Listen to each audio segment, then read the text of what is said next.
Antes de empezar la mesa redonda, vamos a leer un manifiesto que la red sociocultural Desperta hizo público hace unos días. De hecho, este manifiesto, que tiene como título "Saquemos a España de la OTAN", pues pensamos que es adecuado para el tema de esta mesa redonda. Este manifiesto ya fue, de hecho, presentado en el canal Fortunata y Jacinta, en la penúltima edición. El próximo día 6 va a ser presentado en Barcelona, en el Club Empel, y bueno, la idea es que las distintas asociaciones que integran esta red, es una red de asociaciones socioculturales de España, Som Temps en Barcelona, TAS Raíces, no quisiera dejarme ninguna, TAS Raíces, El Criterio en Zaragoza, Valencia Forum en Valencia, Arbil en Madrid, Fernando III, creo, de Palencia, bueno, y hay un par o tres más, ¿no? Una serie de asociaciones que llevan a cabo una tarea de tipo cultural, político, ideológico, desvinculadas de cualquier partido. Pues bien, el manifiesto dice lo siguiente, ¿no? Dice: la OTAN no nos defiende, saquemos a España de la OTAN. La Organización del Tratado del Atlántico Norte, OTAN, es una alianza militar creada después de la Segunda Guerra Mundial para defender Europa de la posible expansión de la URSS. Después del hundimiento de la URSS y la desaparición del Pacto de Varsovia, pacto militar análogo a la OTAN entre los estados comunistas, la OTAN ha perdido su sentido original. Pero en lugar de desaparecer, ha ido creciendo e incorporando nuevos países de Europa del Este. Actualmente, la OTAN no es más que un instrumento de la política exterior americana. Después del paréntesis Trump, el único presidente americano en muchos años que no ha iniciado ninguna guerra, y la llegada al poder del belicista Biden, la OTAN está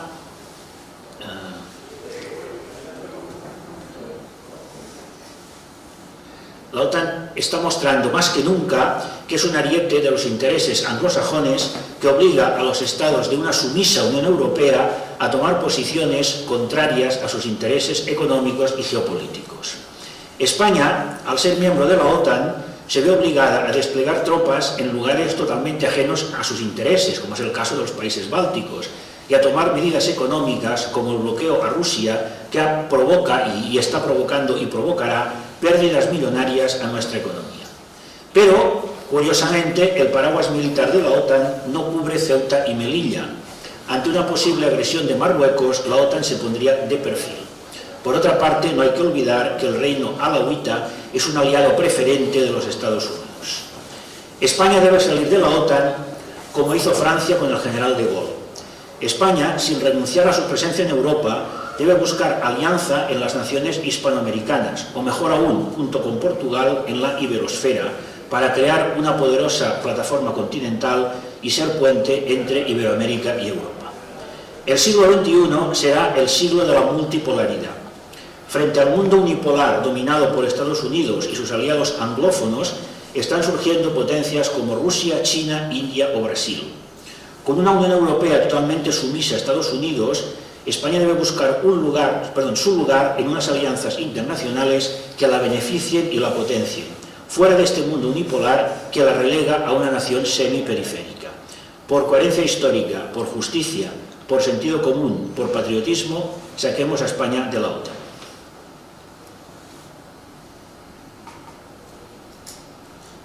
Bueno, pues ahora ya podemos empezar la mesa redonda. ¿Empiezas tú? Bueno, pues venga. Venga. Vamos a empezar por aquí, por la derecha. Bueno, en primer lugar me gustaría agradecer a todos los que habéis estado desde primera hora de la mañana, que habéis aguantado hasta ahora, que ya son las 8 de la tarde. Y bueno, me gustaría empezar destacando varias cosas. Por supuesto, en esta situación de Rusia, Ucrania, Europa, la OTAN, Estados Unidos, está muy claro que Rusia tiene su posición, faltaría más, Estados Unidos tiene su posición, faltaría más, pero ¿cuál es la posición de la Unión Europea? Es decir, tiene una posición propia, es una posición delegada, y lo más importante y preocupante, ¿qué hace España en todo esto?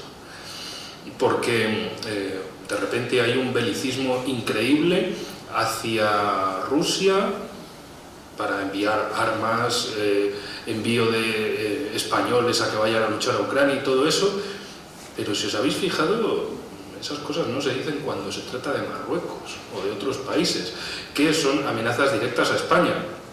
Esto es un fenómeno muy interesante de esa manipulación masiva que, por supuesto, existe desde todos los medios de comunicación, como el patriotismo. Es algo horrible, es algo nefasto, es algo deleznable, salvo que, bueno, coincida justo con una guerra oportuna del socio mayor de Estados Unidos. Entonces ahí sí hay que mandar un montón de gente, hay que mandar un montón de armas, hay que subir el presupuesto en defensa. En definitiva, tenemos que ser imbéciles y seguir los dictados de Estados Unidos cuando a ellos le conviene. Vale, como había dicho el profesor Alsina, pues bueno, lo que tenemos es ese lado de Marruecos muy apoyado por Estados Unidos, donde parece que somos nosotros los que no estamos en la OTAN y ellos son los que sí están en la OTAN, a juzgar por las preferencias de alianza de Estados Unidos. Esto también se basa en una cuestión fundamental que ya pasaba con presidentes anteriores, pero se manifiesta de forma más clara con Pedro Sánchez.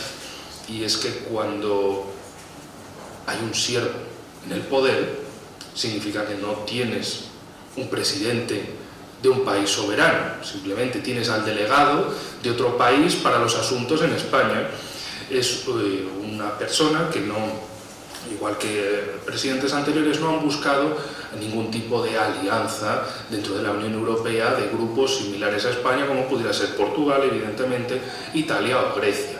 Es decir, otros países han hecho su lobby regional de Centro Europa o del grupo de Visegrado, pero España no hace nada, se queda ahí en su mundo, como si estuviéramos en el norte de la Antártida, lo cual es un problema, pero que también viene de una situación interna muy problemática, y es la cuestión de que cómo se va a hacer una política exterior, una proyección internacional, si cada vez que se habla de España te surgen un montón de fuerzas internas que te dicen, bueno, pero eso de España es un invento de Franco, o es un invento de los reyes católicos, que también eran fascistas, porque no se sabe muy bien, pero también lo eran. Háganle caso a la izquierda, que sabe mucho de ello. Y, en definitiva, España no existe, o sí existe, o existe a medias, o existen en diferentes cachos. La cuestión es que eso lastra cualquier opción de acción internacional. En algunos casos, los que ya me conocéis de antes, sabéis que he mencionado en muchas ocasiones el caso de Italia, de que, por ejemplo, me he encontrado numerosas tiendas de productos italianos en Rusia. Y eso a pesar de las sanciones, supuestamente. Pero la cuestión que pasaba, sí, sanciones, todo lo que tú quieras, pero bueno, hay que atender a los negocios de casa, hay que cuidar los trabajos de casa, y bueno, si otros quieren sanciones, pues que las sanciones las sigan los imbéciles y ya nos encargaremos de llevarlas por otro lado. Ahora se ve la situación, por ejemplo, con Hungría, el presidente Viktor Orbán, que también seguro que a muchos os suena. Antes de que empezara toda esta guerra, en febrero él fue a reunirse con Putin en Moscú, y básicamente lo que le dijo es, mira, déjame al margen de estos líos, de estas cosas, déjame el precio del gas a tanto, unas vacunas, un acuerdo comercial. ¿Y por qué? Porque también mañana, 3 de abril, es las elecciones presidenciales en Hungría, lo cual es muy importante. Claro, ¿quién va a desatar una crisis económica en su país? Lo cual nos lleva también a hablar de Francia, otro país que intentan romper los lazos económicos entre Rusia y Francia, pero ¿qué pasa? Que dice Macron, bueno, y dejadme en paz de todo esto, porque también es un problema que le va a afectar a mi economía, y que también en abril se vienen elecciones presidenciales en Francia. Es decir, que al final hay un país, Estados Unidos, que ha dicho abiertamente que, bueno, el presidente Biden exactamente, que todas las consecuencias negativas derivadas del corte de gas ruso en Europa es una consecuencia que él está dispuesto a pagar, claro, está muy dispuesto a pagar lo que le pase a otros. No quisiera decir todavía un refrán que dicen mucho los argentinos, pero bueno, está muy bien jugar con el dinero ajeno, y cualquiera juega cuando no es lo tuyo lo que está en el tablero. Pero bueno, la cuestión es que Estados Unidos ha conseguido lo que buscaba con esto: separar a Europa de Rusia, separar todo el comercio, todas las sociedades, poner un nuevo muro y sobre todo quedarse con el mercado del gas, con el mercado de la energía, quedarse como los suministradores y al final quien controla la energía en estas condiciones, en esta sociedad, pues básicamente controla las sociedades, controla la economía, controla los ejércitos, controla la política, lo controla todo. En vez de Europa hablar de una política energética propia, de una política de defensa propia y todo esto, lo que ha dejado es, bueno, pues ciertas cosas que quedan en manos de otros, y esos Estados Unidos aprovechan para ello. Lo que tenemos en conclusión, para no alargarme más y dar paso al profesor Orella, lo que tenemos con este conflicto es básicamente, desde el punto de vista de España, es que estamos en la peor situación de todos. No hay nadie al volante. Bueno, se supone que hay un tipo que es presidente y que hay no sé cuántos ministros y vicepresidentes, pero es como si no hubiera nadie, porque al final, a nivel exterior, como habéis visto, no solo es meterse en problemas contra Rusia, es meterse en problemas contra Argelia, es tener una sumisión sin límite, incomprensible aparentemente, con Marruecos. Es decir, crear problemas, y además de crear problemas, es como de, ¿tenemos un problema? Bueno, y si tenemos dos, venga, va, ponme tres, para llevar cortadito en lonchas finas, para repartir problema durante todo el año. Mientras tanto, Europa lo que ha visto es que cada país hace, digamos, la disputa por su cuenta. Algunos aprovechan, como Polonia, para hacer de nuevo pivote estadounidense en Europa. Otros, como Alemania, intentan salvar los cuadros, porque bueno, Alemania es una ficción política, pero es un país de una proyección económica descomunal. Si pierde ese gas barato, si pierden esos recursos energéticos baratos, su economía se va al traste, y eso significa que Estados Unidos seguirá reforzando a Polonia. Por otro lado, Francia es el país de Europa, digamos, con la mayor proyección política de la Europa continental. Por su lado, lo que dices, bueno, a mí todos estos líos, dejadme en paz, que yo tengo mis intereses nacionales, la guerra terminará, y bueno, al final, pues lo más importante es que el Estado francés consiga mantener a las empresas francesas en vigor en todas las partes del mundo que sea posible. En definitiva, cada uno tiene sus intereses, y lo más importante es conocer esos intereses. Y bueno, con esta mesa redonda esperamos poner un poco de luz, porque bueno, en los medios de comunicación lo que vemos es estrambóticas presentaciones de Putin tiene influencias de Hitler, de Stalin y de Franco. Lo veremos en el programa, chorradas así que, bueno, en definitiva, o acaban en tautologías como Putin es malo porque es malo, y como es malo hace cosas de malo, entonces veamos las cosas de malo que hace el malo porque es malo y quiere conquistar la galaxia. Es tratar a los españoles como verdaderos subnormales que están esperando a recibir las noticias como si fuera una película de, a ver, ¿quién es el Darth Vader de todo esto? ¿Dónde está la estrella de la muerte? ¿Cómo vamos a ganar al malo? Pero no se dan cuenta de que la realidad no es una película, la realidad es muy compleja, cada uno tiene sus intereses, nos encontramos un mundo de hipocresías y de cinismo, y la cuestión es que pues no tenemos a ningún presidente al volante. Tenemos un tipo que cobra dinero, que gasta mucho y que deja a España en mal lugar allá por donde va. Y con esto le doy paso al profesor Orella.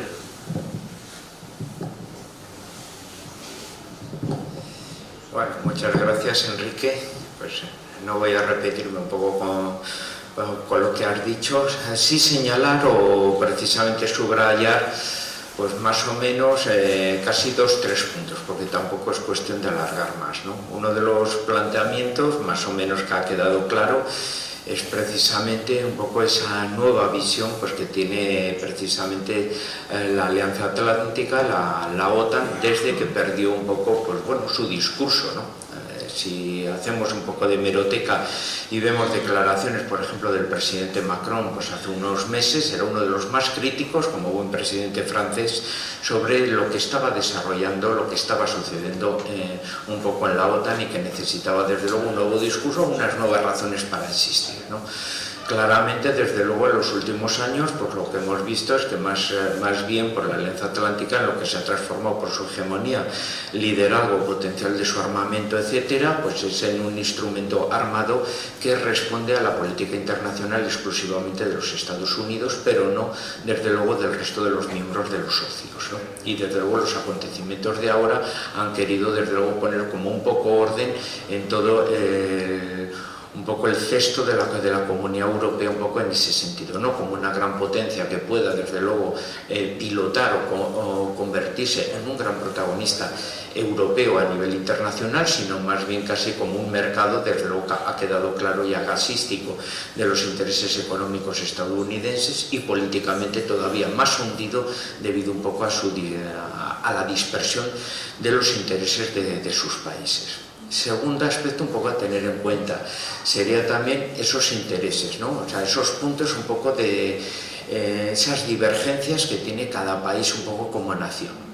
Hemos hablado de Hungría, ¿no? Un país que es muy pequeñito y que curiosamente, bueno, pues tiene un presidente con un gran talento político que está sobresaliendo un poco por los demás, cuando parecía que por lo normal, por el tamaño un poco de su país, bueno, pues no quedase. Si hiciésemos ahora mismo una encuesta entre nosotros y dijese, oye, pues ¿quién es el presidente de Letonia o de Bulgaria o así? Pues empezaríamos todos a mirar al techo y a las paredes para evitar un poco pues esa pregunta, porque no tenemos ni idea de quién Gaitas es, porque desde luego entre 27 países europeos, pues desde luego lo que menos se nos ocurre es saber pues quién es el presidente de Bulgaria, si alguna vez ha salido en algún medio de comunicación español, que lo dudo. Así que lógicamente pues desde luego pues no tenemos esa particularidad.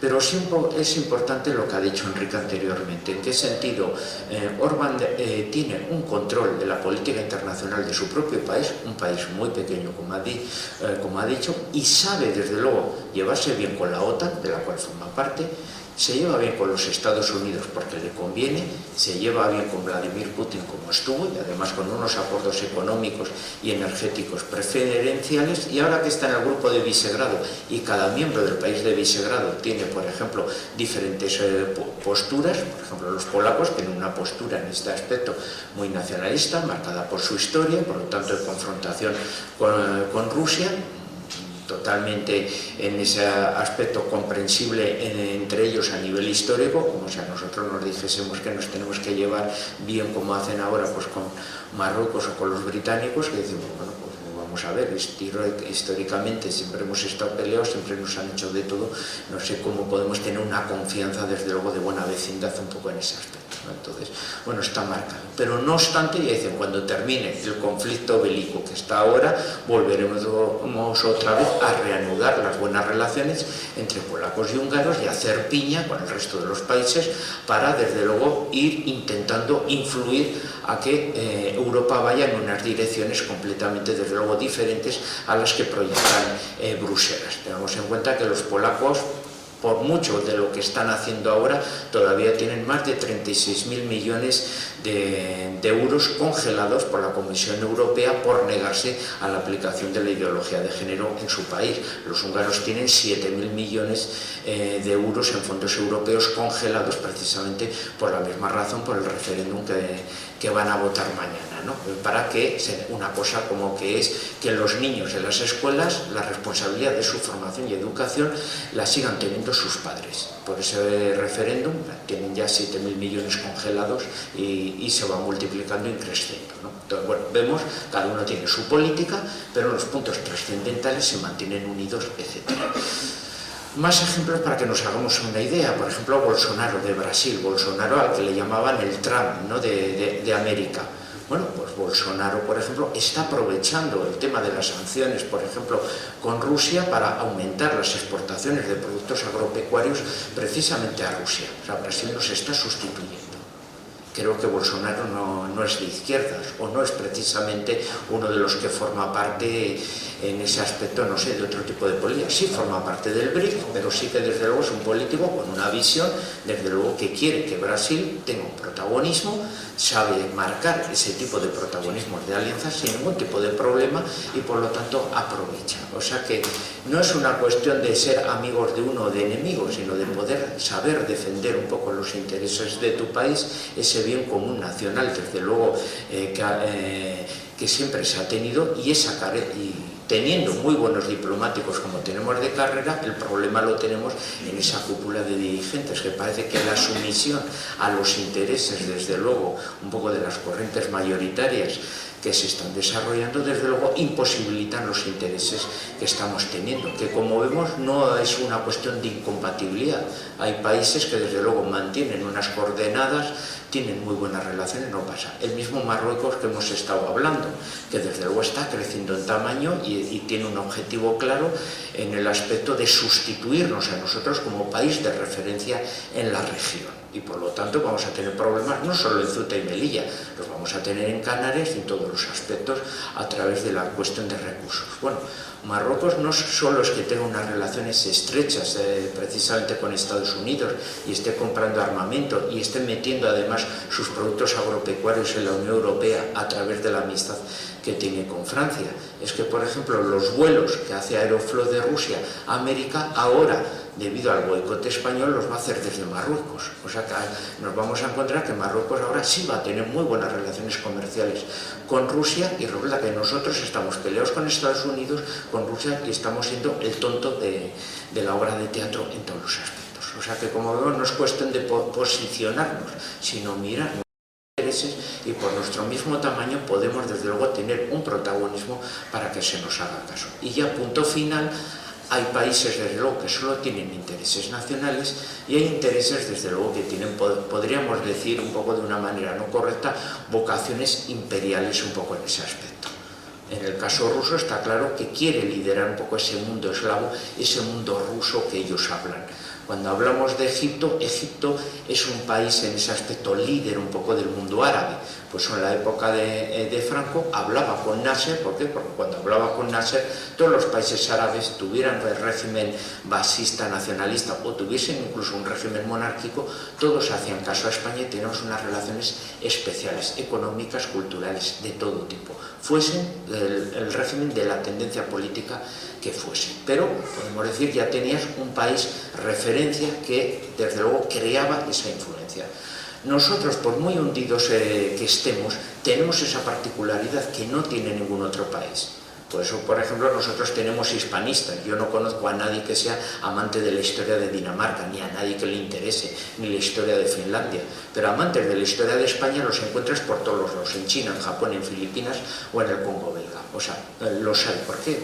Porque a través de la historia de España tienes también una referencia global y universal, que es esencialmente el mundo hispanoamericano, es el mundo filipino o el guineano o el que te dé la puñetera gana. Pero hay una transversalidad, unos puntos en común de todo, que produce que esos países, desde luego, tengan unas referencias comunes, que les permite agruparse para el futuro.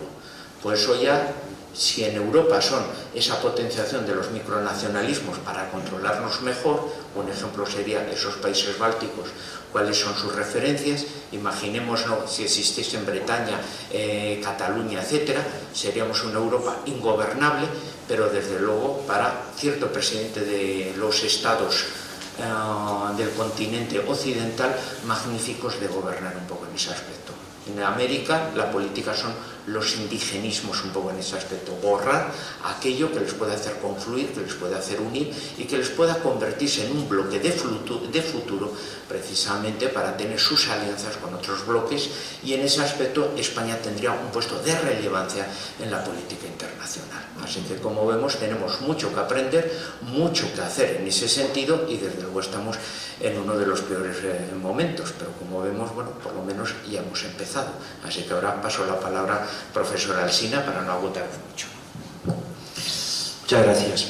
Bueno, yo en primer lugar me gustaría sentar dos enseñanzas o dos cosas que podemos deducir, ¿no?, de la situación actual, independientemente de las simpatías o antipatías de cada uno.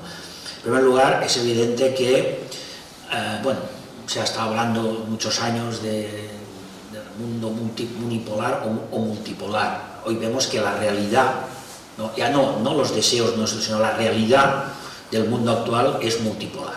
Hay un polo de poder, que es Estados Unidos, pero es evidente que hay otro polo de poder, que es Rusia, es evidente que hay otro polo de poder, que es China, y luego hay polos potenciales, como podría ser la India, o como puede ser incluso Brasil. Es decir, estamos en un mundo multipolar. Es evidente que en los años que siguen a la caída de la URSS, Estados Unidos acaricia la idea del mundo unipolar, ¿no? Y hay, por ejemplo, libros como el de Fukuyama, ¿no? El fin de la historia y el último hombre, pues que, vamos, viene a decir eso, ¿no? Ahora todo el mundo será liberal, todo el mundo tendrá economía de mercado, las guerras se acabarán y bueno, la historia ha llegado a su fin, ¿no? Y es curioso porque utiliza esta expresión, el último hombre, ¿no? Que es una expresión que también había utilizado Friedrich Nietzsche, pero Friedrich Nietzsche lo decía en tono despectivo, mientras que para Fukuyama, pues no, este último hombre era la realización plena de la humanidad. Bueno, es evidente que esto no ha sido así, es decir, es evidente que el mundo es multipolar, y eso, pues, algunos, como el belicista Biden, que gobierna Estados Unidos, no lo acepta, y de ahí viene un poco, pues, todo lo que está pasando. Bueno, otra cuestión, que creo que también es una buena lección de todo esto, es, a ver, la obsolescencia de muchas categorías políticas, ¿no? Es decir, el siglo XIX inventa las categorías de izquierda y derecha, que, bueno, todavía se siguen manteniendo, pero ya no nos dicen nada, ¿no? ¿Quién es de izquierdas en España? ¿El PSOE es de izquierdas? El PSOE que está elevando el presupuesto destinado a armamento, ¿eh? El PSOE que ha hecho una reforma laboral que da risa, o sea, todo esto es totalmente absurdo utilizar esta expresión. Y cuando decimos derecha, ¿de qué estamos hablando? ¿Estamos hablando del Partido Popular o de Ciutadans? ¿O estamos hablando de Vox? ¿De qué estamos hablando? Bueno, el siglo XX genera otras categorías políticas, ¿no? Que son la de fascista y comunista, ¿no? Que son, evidentemente, el comunismo de hecho aparece en el siglo XIX, pero realmente es en el siglo XX, y actualmente también hay esta tendencia a seguir utilizando estas expresiones, ¿no? Fascismo, antifascismo, comunismo, anticomunismo. Algunos ven fascistas en todas partes, no sé dónde los ven, y otros también ven comunistas en todas partes, ¿no? Pero fijaros, ¿cuándo una categoría política no sirve? Pues cuando sirve para una cosa y para la contraria, es que ya no sirve como categoría. Porque claro, resulta que Putin, yo un día lo dije, creo que en Facebook, Putin es como el electrón en la mecánica cuántica, ¿no? Que puede ser electrón, puede ser partícula y onda. Pues Putin puede ser fascista, comunista, nazi, zarista y fundamentalista cristiano. Por lo tanto, claro, cuando a un personaje político se le pueden aplicar estas categorías, que en principio son contradictorias, pues esto significa que estas categorías ya no sirven, hay que buscar otras, ¿no? Esto creo que es una cosa bastante evidente. Y luego, ya cambiando un poco el tercio, a ver, es relativamente difícil saber qué es lo que está pasando realmente allí, ¿no? Porque lo que nos vomitan los medios occidentales, sobre todo los españoles, y especialmente la TV3, es, propaganda occidentalista cutre además, ¿no? Porque además dicen cosas muy divertidas, ¿no? Ha estallado una bomba cerca de la central nuclear. No, o sea, todos los indicadores dicen que no hay fuga de radioactividad, pero se extiende el miedo a la guerra nuclear, como confundiendo una central nuclear con las bombas nucleares, que son otra cosa, ¿no? Pero claro, la información que podría llegar también por otros canales tampoco es demasiado fiable, porque ya se sabe que en una guerra, pues los dos bandos hacen propaganda. Ahora bien, lo que sí podemos hacer es un poco un recorrido histórico, ¿no? Y bueno, a mí me gustaría recordar, pues, a dos personajes, uno inglés y otro americano, que fueron creadores de la ciencia geopolítica, ¿no? Uno de ellos fue Halford Mackinder, que vivió en la época de la Primera Guerra Mundial, de hecho fue uno de los ideólogos del Tratado de Versalles, y de hecho fue uno de los creadores de la ciencia geopolítica, ¿no? Y Mackinder definió el concepto de Heartland o corazón de la Tierra, que estaba en Rusia, o está en Rusia, según él. Y Mackinder dijo aquello de quien domine el corazón de la Tierra, dominará la Tierra. Entonces, ¿cuál fue la estrategia que propulsó Mackinder? Intentar la fragmentación de Rusia. Es decir, después de la revolución bolchevique hay una guerra civil en Rusia, ¿no? Entre los llamados rusos blancos y los bolcheviques. Pero ¿qué ocurre? Que los bolcheviques eran un bloque homogéneo, ¿no? Marxista, leninista, etc. En cambio, los rusos blancos eran una amalgama de fuerzas muy variadas que iba desde socialdemócratas o socialistas revolucionarios hasta zaristas. Mackinder fue partidario del apoyo inglés a los rusos blancos, no por idealismo, sino porque pensó, si estos ganan la guerra, como se van a pelear entre ellos, van a fragmentar a Rusia en 1000 pedazos. Bueno, en este caso, curiosamente, tuvieron la suerte, en este aspecto, no en otros, de que ganaran los bolcheviques, y Rusia, por lo menos, se mantuvo unida.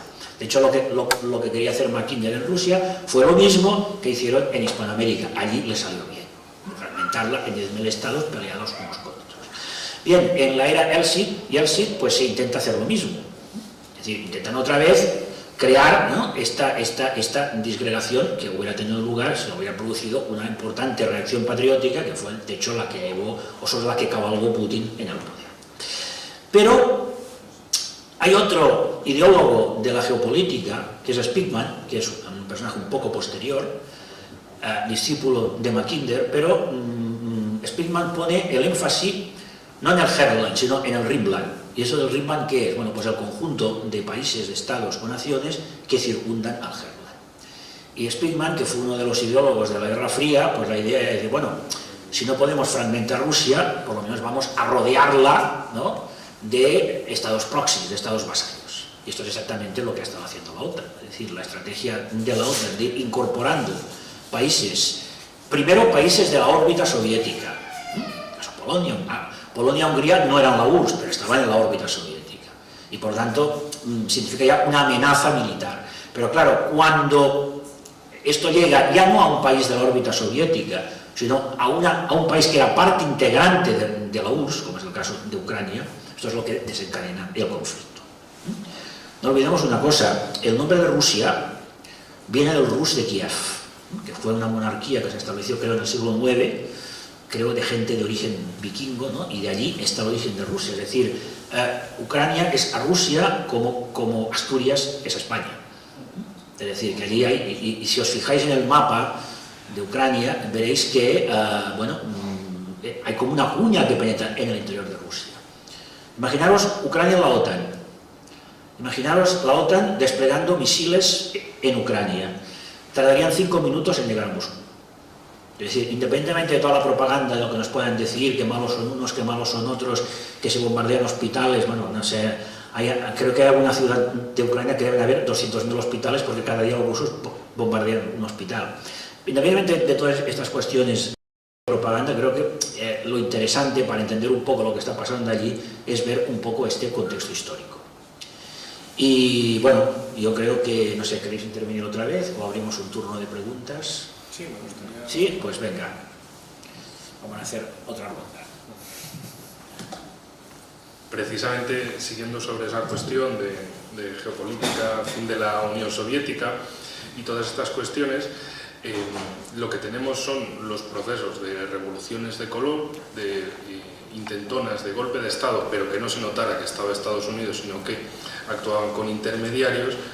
Y por supuesto, en el tema de Ucrania hay antecedentes, como por ejemplo la Revolución Naranja de 2004, donde el resultado de las elecciones no gustó a Estados Unidos porque no había salido el candidato que ellos querían y montaron toda una serie de protestas, siempre supuestamente espontáneas, para que saliera el candidato que ellos querían, que luego, bueno, en esos 5 años fue un fracaso, acabó abandonando el poder, dejó la presidencia en manos de otra política de Ucrania, también fue un fracaso y acabó llegando Yanukovych otra vez a las elecciones, lo cual pues no gustó. Buscaron otra situación que desencadenara más protestas populares, muy espontáneas, todo muy preparado. O sea, lo de espontáneo es irónico, por supuesto, porque nunca son espontáneas, siempre están preparadas de antemano para lanzar en el momento oportuno, es decir, encontrar el evento concreto que sirva como desencadenante para canalizar toda una serie de protestas en un sentido de cambio de régimen, o en ese caso de derrocamiento de Yanukovych. ¿Qué pasó? Que a partir de la decisión de Ucrania, que firma el acuerdo con Rusia y la Unión Económica Euroasiática, o con la Unión Europea. La Unión Europea aquí funcionaba como intermediario de Estados Unidos para decir, no, Ucrania, tú tienes que coger nuestro acuerdo, y punto, y olvidarte del otro lado. ¿Qué pasa? Que el mayor socio comercial de Ucrania, y todavía hasta el mes de la guerra, era Rusia. Es decir, eso producía un problema de tensión que al final Estados Unidos quería resolverlo en su sentido favorable, pero para que no se notara en un principio, pues para eso está la Unión Europea, que por cierto es, como detalle breve, la Unión Europea también participa como tal en proyectos de adoctrinamiento de ideología de género y otras cosas muy posmodernas en países de América del Sur. ¿Qué pasa? Que bueno, aunque lo haga Estados Unidos o la USAID suena feo, pero si lo hace la Unión Europea parece más bonito.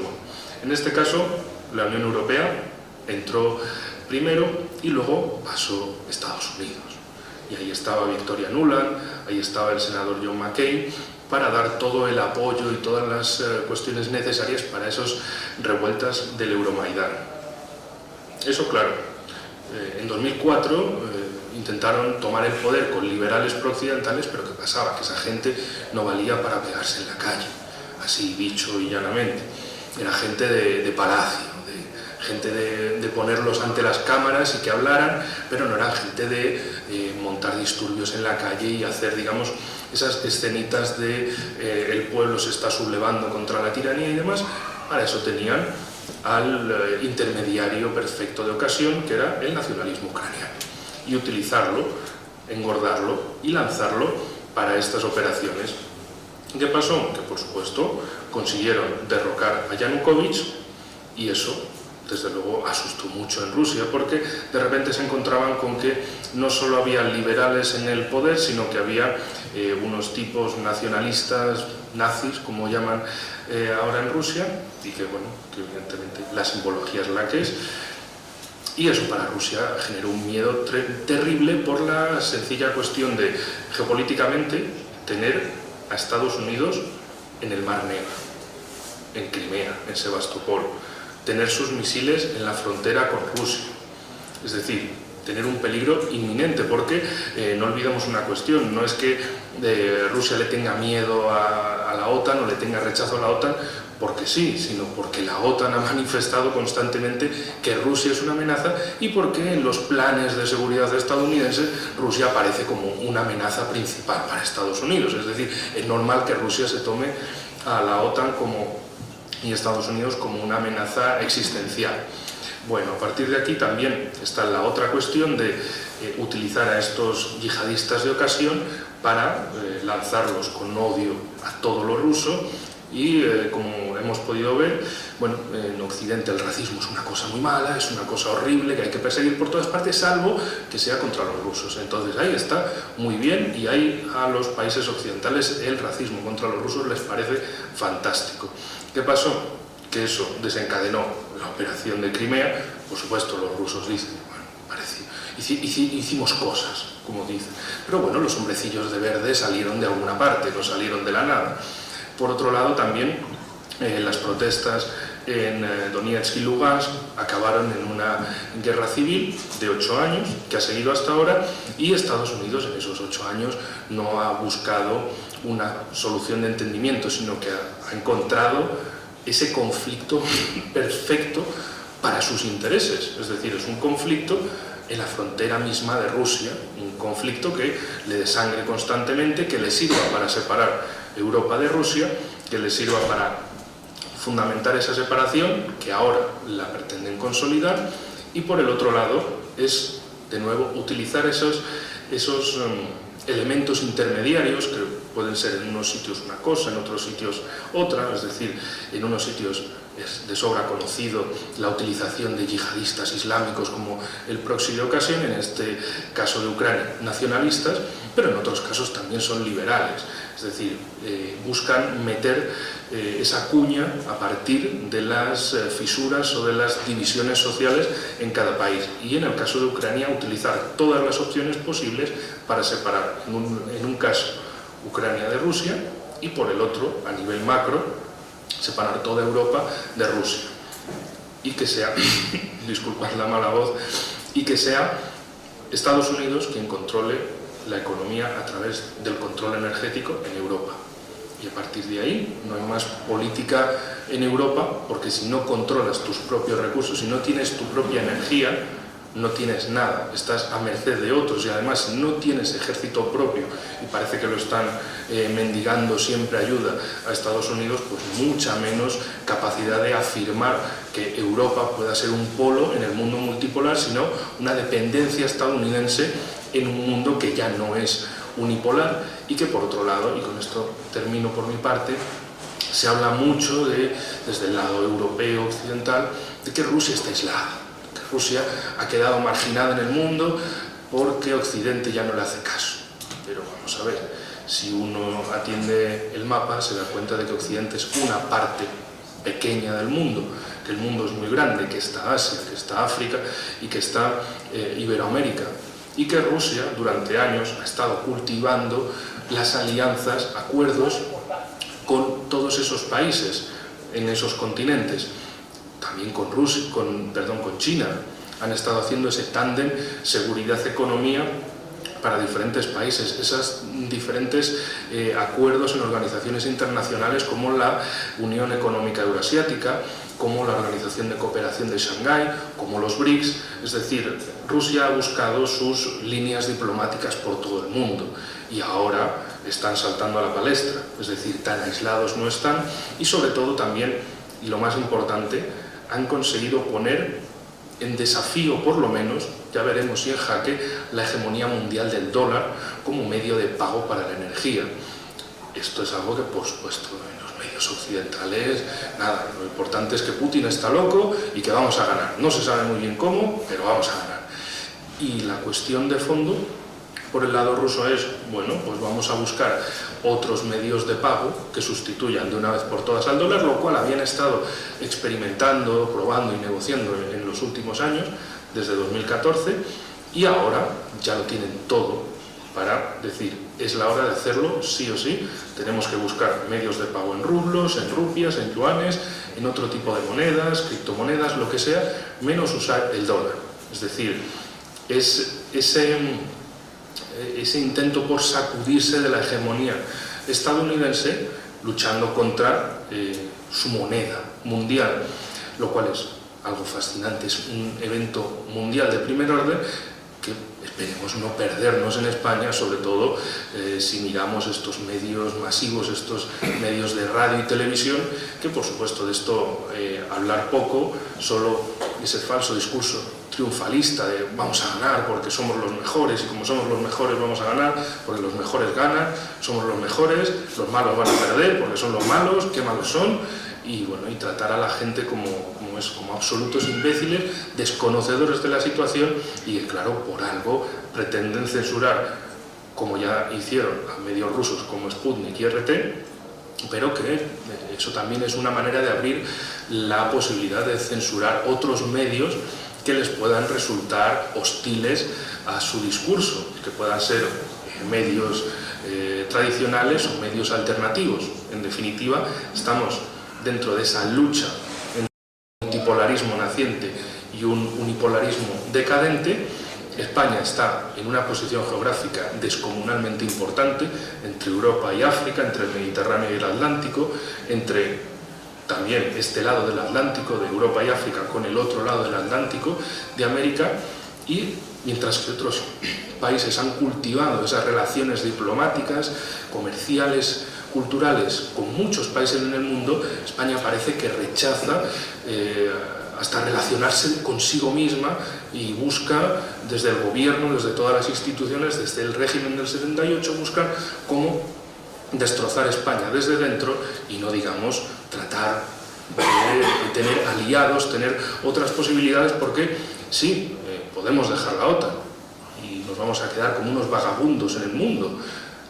Para eso primero es un trabajo previo de decir con quién vamos a hablar, con quién vamos a hablar en Europa, con quién vamos a tratar en Iberoamérica, con quién vamos a tratar en África, con quién vamos a tratar en Asia. Tener esas líneas exactas, esas líneas propias, que es lo más importante, ideas propias y líneas propias para construir un poder nacional y con eso poder realizar una serie de cosas, una serie de proyecciones internacionales. Pero bueno, el consejo es no escuchar los medios del sistema, no escucharlos en absoluto, porque bueno, son básicamente estupideces constantes. Buscar otros medios de otros países en diferentes idiomas, diferentes países, para que, igual que hacemos con los proyectos editoriales, como por ejemplo en Colección Geopolítica, que procuramos traer libros de otros países, de fuera de Europa, para ver ese conocimiento de otros desde Rusia, desde Pakistán, desde Turquía, qué es lo que piensan allí, cómo ven las cosas, y bueno, traerlo aquí, intentar llenar ese vacío, no para asumir lo que dicen otros, sino para ver lo que dicen otros, y ver cómo eso también nos podría ayudar a fortalecer precisamente los elementos de soberanía de España.